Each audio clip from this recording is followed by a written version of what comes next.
Imagine a city completely surrounded, water on all sides, thousands of Viking warships stretching so far down the river that you can't even see where they end. 6 miles of longships, and inside the city, 200 soldiers. That's it. 200 men staring out at what some say was 40,000 Vikings. And here's the thing that nobody talks about. Those 200 men didn't run. They held that city for nearly an entire year. And what happened because of that decision, that one stubborn refusal to give up, completely changed the map of Europe forever. This is the story of the Viking Siege of Paris in 885 AD. And by the end of this video, you're going to understand why this single siege ended an empire, created a kingdom, and turned the very Vikings who attacked Paris into the ancestors of French and English royalty. Before we get into the siege itself, we need to understand what Paris even was in 885 AD, because it was nothing like the city you're picturing right now. No Eiffel Tower, no wide boulevards, no Notre Dame. Well, actually the first version was there, but barely. Paris in 885 was essentially a small fortified town crammed onto a tiny island in the middle of the Seine River. That island is called Île de la Cité, and it still exists today as the historic heart of Paris. The island was connected to the mainland by 2 bridges, one wooden, one stone. And those 2 bridges are going to matter more than anything else in this story, because whoever controlled those bridges controlled who could sail up or down the Seine. And that river was basically the highway of medieval France.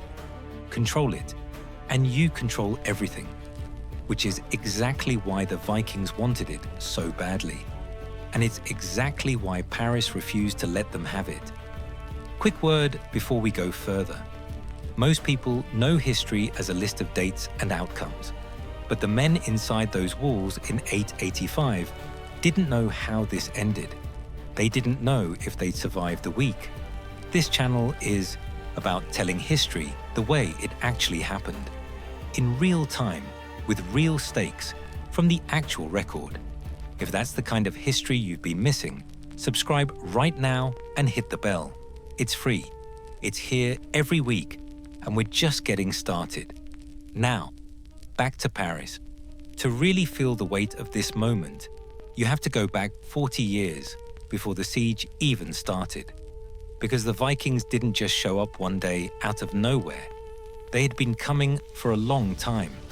And every time they came, the Franks, that's the people of what we'd now call France and Germany, had basically just paid them to go away. The most famous example of this happened in 845 AD. A Viking leader you might have heard of, Ragnar Lothbrok, yes. The one from the TV show, though the real version was probably a bit different. He sailed up the Seine with around 120 ships and roughly 5,000 warriors. He hit smaller towns on the way to Paris, killed people, took slaves, burned, everything.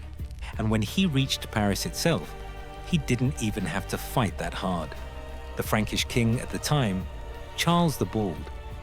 And yes, that was really his name. Charles basically looked at the situation and decided that fighting wasn't worth it. So he paid. He handed over almost 5,200 pounds of gold and silver. Think about how much that is. That's not a small bribe. That's a fortune. A whole city's worth of wealth just handed over so that the Vikings would leave. And they did leave. But here's the problem with paying people to leave. They always come back. Because why wouldn't they? You just showed them that attacking Paris is incredibly profitable with basically zero risk. You didn't even have to win. You just had to show up and look scary, and the Franks would write you a check. So the raids kept coming, year after year through the 840s, 850s, 860s, 870s. Different Viking groups, different leaders, but the same basic pattern.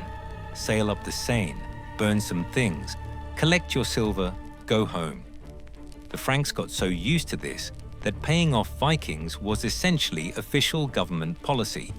They even had a name for it, danegeld, paying the Danes. But the thing about danegeld is, it only works for so long, because eventually one Viking force is going to decide they don't want silver. They want the whole city.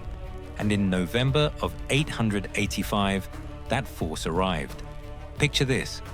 You're a soldier standing on the walls of Paris on November 24th, 885. It's cold. The Seine is grey and choppy. And then you look downriver and you see something that makes your blood run cold. Ships. Just ships. Everywhere. As far as you can see. According to a monk named Abbo Cernus, who was actually there and wrote about it firsthand, there were 700 large Viking longships plus many smaller ones, forming a column that stretched more than 2 leagues, that's over 6 miles, down the Seine. Modern historians think Abbo exaggerated a bit, probably around 300. Ships is more realistic. But even 300 ships carrying maybe 12,000 warriors? That's the largest Viking force ever assembled against a single target up to that point in history. Now stay with me here, because who was on those ships matters just as much as how many there were. The force was led by a chieftain named Sigfred, but the Vikings didn't really operate like a normal army with one clear commander. They were more like a confederation of different groups, each with their own leaders. And among those leaders was a man with one of the best nicknames in Viking history, Rollo the Walker. He was called that because he was so enormous that no horse could carry him. He had to walk everywhere. And here's where this gets wild. That guy right there, Rollo the Walker, the giant Viking standing outside the walls of Paris, about to help lay siege to the city, his descendants would eventually become the kings of both France and England. We're talking about William the Conqueror, who conquered England in 1066. All of that traces back to the big Viking who couldn't ride a horse. But we'll get to that. First, the Vikings tried the polite approach. They sent a message to the city saying something like, "Just let us through. We want to sail past your bridges and raid the territories upstream. We won't touch Paris at all. Just step aside." It was actually a reasonable request from their perspective. They didn't necessarily want to attack a fortified city. That's difficult and expensive. They wanted to sail upriver to the easier targets, the rich monasteries, the unfortified towns, the fat abbey of Saint-Denis sitting there practically begging to be looted. But Paris said no, and that refusal was going to cost everyone, the defenders, the attackers, and an entire empire, more than anyone could have predicted. The man responsible for defending Paris was Count Odo, young, serious, and fiercely determined. His father, Robert the Strong, had died fighting Vikings at a battle in 866, so Odo had a very personal reason to not let history repeat itself. But standing next to him, and this is one of the most interesting details of this whole story, was a bishop, Bishop Gozlin of Paris. Now, when you think of a medieval bishop, you probably picture some old guy in robes giving blessings and staying safely away from danger, right? Not this one. Bishop Gozlin had apparently seen what was coming years before the fleet arrived. He had spent his time as bishop strengthening Paris's walls, stockpiling weapons, and preparing the city for exactly this kind of attack. And when the Vikings actually showed up, Gozlin didn't hide in his cathedral. He picked up a bow and an axe and personally led soldiers in, fighting them off. The first major Viking assault came on November 26th, just 2 days after the fleet arrived. They went after the northeast tower guarding one of the bridges. They had siege equipment. battering rams, siege towers, catapults. They had clearly been planning this and brought real military hardware. But the defenders were ready. They shot arrows, they threw spears, and then they did something the Vikings absolutely did not expect. They dumped a scalding, hot mixture of oil, wax and pitch on the men below. Boiling oil raining down on Vikings who thought this was going to be easy. The attack failed. The next day, the Vikings tried again with everything they had: mining operations to dig under the tower walls, fire attacks, coordinated assaults from multiple directions. Still, the defenders held. And here's the detail that honestly sounds like something out of a movie. That night, while the Vikings were regrouping, the Parisians actually built an additional story on top of the tower they were defending. Like they were so determined that they literally made the thing taller overnight just to make it harder to capture. 200 men, somehow holding off thousands. But the Vikings weren't going anywhere. After those initial failures, the Vikings made a decision. They settled in. They built a fortified camp. They started cutting off Paris's food supply and prepared to just wait the city out. If they couldn't break through the walls, they'd starve the people into surrendering. And so began what would turn into an 11-month siege. 11 months. That's almost a full year of living under siege conditions. Rationed food, disease spreading through an overcrowded island, constant stress, watching your neighbors get sick and die, knowing that a massive enemy force is camped just outside your walls and there's no obvious rescue coming. But here's where we need to tease out something important, because things were getting complicated on the Viking side too. The Vikings weren't used to this kind of warfare. Their whole model was fast raids. Get in, take what you can, get out before anyone can organize a real defense. A siege was completely different. A siege meant staying in one place for months, maintaining discipline, keeping thousands of soldiers fed and motivated while achieving basically nothing. That's miserable for anyone, but especially for warriors who were used to constant movement. February 886 brought the first real disaster for the defenders. The wooden bridge, the Petit Pont, collapsed. Whether the Vikings undermined it or winter floods weakened it, nobody knows for sure. But when it fell, 12 Frankish soldiers were cut off in the bridgehead tower on the other side, surrounded. No reinforcements possible. Every logical military calculation said those 12 men should surrender. They didn't. They fought until every single one of them was dead. And instead of breaking Parisian morale, those 12 deaths somehow made everyone else fight harder. There's something about watching 12 people choose to die rather than surrender that makes you feel like you have to keep going. By spring of 886, the siege was starting to fracture, but not in a clean way. Sigfred, the Viking leader, was getting tired. His people had been sitting outside Paris for months with nothing to show for it. He opened separate negotiations with Bishop Gozlin and eventually agreed to leave, but only for 60 pounds of silver paid by the church and only with his own followers. So part of the Viking force left in April, which should have been great news for Paris. But then Bishop Gozlin died on April 16, 886, whether from disease, exhaustion, or wounds from months of fighting. The sources don't tell us, just that he was gone. The fighting bishop who had prepared this city for years, who had personally led soldiers with a bow and an axe, who had been one of the two pillars holding Paris together, gone. The burden of the whole defense now fell on Count Odo, and the situation was getting desperate. Food was running out, disease was spreading. The remaining Vikings, the ones who hadn't left with Sigfred, were still there, still camped outside the walls, still waiting. In May 886, Odo made a decision that was either incredibly brave or completely insane, depending on how you look at it.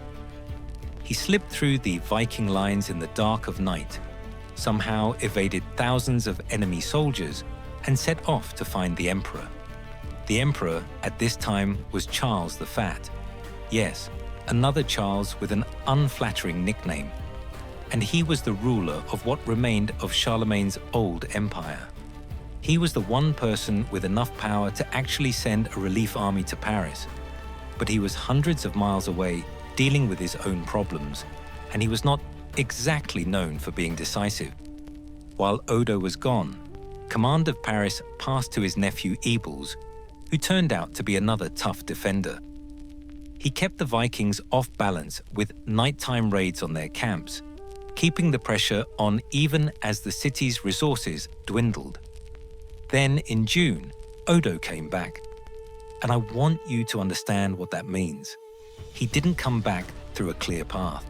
He fought his way back through an active Viking siege. He brought supplies and a small group of reinforcements. But the act of returning itself, of breaking through the Viking lines to reach his own city, was almost as important as the supplies he carried. The people of Paris saw their count come back to them through an army of thousands, and it gave them what they needed to keep going. Summer 886 came and went. The Vikings made more attempts. The defenders kept holding. Both sides were exhausted. And then, in October, the thing that everyone had been waiting for finally happened. Emperor Charles the Fat arrived with an imperial army. The defenders watching from the walls must have felt something they hadn't felt in almost a year. Genuine hope. The empire had come. They were saved. The Vikings were about to face the full military power of the Carolingian dynasty. Except Charles didn't attack. He looked at the Viking force. He looked at the potential casualties of a full battle. He ran some kind of calculation in his head. And then he negotiated. He paid the Vikings 700 pounds of silver, more than 10 times what Sigfred had taken to leave, and he gave them permission to sail past Paris and raid the rebellious territory of Burgundy upstream, 700 pounds, and permission to go do exactly what they had originally asked to do when this whole thing started. The Parisians were furious. They had watched people die. They had starved. They had held for 11 months against impossible odds, and the emperor had just handed the Vikings everything they wanted and given them a bonus payment on top of it. Here's the moment that matters most in this entire story, and it's one almost nobody talks about. When the Vikings tried to sail past Paris as Charles had promised, the defenders refused to allow it. Think about what that means. The emperor of the entire Frankish Empire had made a deal. He had official authority over this city and everyone in it. He had signed off on letting the Vikings sail through. And the people of Paris looked at that deal, and they said no. They forced the Vikings to drag their boats overland to reach the next river. It was humiliating for a force that had just been handed a supposed victory. And it was the final statement from a city that had been through hell. We didn't fight for 11 months to watch you sail triumphantly past our walls. The consequences of this whole episode were enormous, and they came fast. Charles the Fat's decision was widely seen as a cowardly betrayal across the empire. He had paid off the attackers instead of helping the heroic defenders. And the Vikings, as expected, used Charles's money and permission to raid Burgundy, and then came back the following year demanding more tribute. The policy of just paying them off had failed spectacularly again. On November 11th, 887, barely a year after the siege ended, Charles the Fat was deposed by his own nobles. He died just weeks later on January 13th, 888, and with him, the last real hope of keeping Charlemagne's unified empire together died too. That empire quickly split into 5 separate kingdoms. When the West Frankish nobles needed to choose a new king, they looked around for someone who had actually proven they were worth following, and they chose Count Odo, the man who had held Paris. In February 888, he was crowned King of West Francia, not because of his bloodline, but because of what he had done. That was new. That was a shift in how power worked in medieval Europe. You had to earn it. And then there's Rollo, the giant Viking who couldn't ride a horse. He had spent months outside the walls of Paris and had nothing to show for it. But somewhere in that experience, he learned something, that the Franks, when properly motivated and well led, were genuinely tough enemies. In 911 AD, a Frankish king named Charles the Simple offered Rollo a deal: come settle the land around Rouen, convert to Christianity, defend this territory against future Viking raids. In exchange, you get to be lord of the land. Rollo took the deal. He converted. He took the Christian name Robert, and the land he settled became known as the land of the Northmen, Normandy. His descendants would include William the Conqueror, who conquered England in 1066. And through various bloodlines, many of the later kings of France also traced their ancestry back to Rollo, the Viking who had once helped besiege Paris. The Vikings never broke into Paris in 885, but their descendants became kings of the very country they had tried to plunder. 200 men held a city for 11 months. That decision knocked down an empire, built a new dynasty, transformed Viking raiders into Norman nobility, and changed the political shape of Europe for centuries to come. The mathematics had said Paris should fall. The history books said the city would pay, like it always had. But those 200 men didn't care about the math, and that's why we're still talking about them over 1,000 years later.